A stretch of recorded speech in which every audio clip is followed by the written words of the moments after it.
Hi everyone, it's Brenda Quintana here, and I'm going to show you what happened on day 4 of our bathroom renovation. So I'll switch the camera around, and here you'll see nothing's happened over on this side of the room yet. That's where the closets will be. And that is where our bed was formerly. And then as we come around here, today the work that was done was on this little closet, got framed up right here. You can kind of see where the broom is. That will be our little kind of a linen closet. I can't wait to show you how that turns out. No, we always need lots of storage, right? That's where the toilet will be, right next to the closet.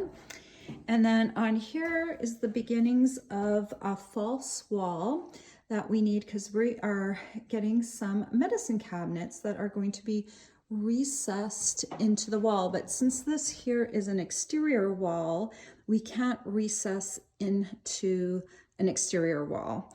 And also we're going to have plumbing running up behind here. Our vanity is on legs, so it's not going to come up from the floor, it's going to come up from behind. So we need the false wall for a few reasons.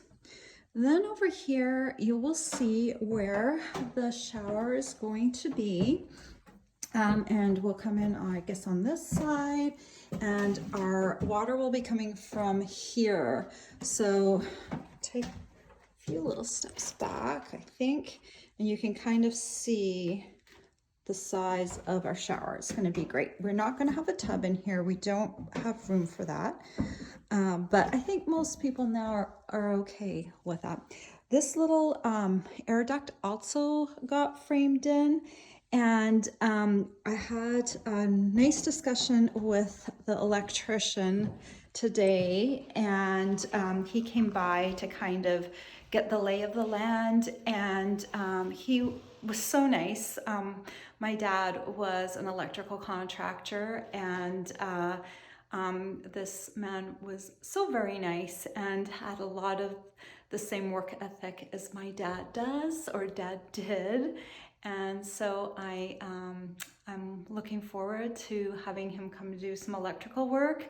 I don't know when that's going to start. Lots of things have to happen before then, but so we made some progress today. I think maybe tomorrow we will start some of the plumbing rerouting happening. Plumbing needs to go to the shower and to the new sinks. So that hopefully will get started tomorrow. So thanks for coming with me on this journey, and I will see you Friday. I'll have one more video for you for the end of the work week, and then we'll take a break until next week. Take care, everyone. Bye-bye.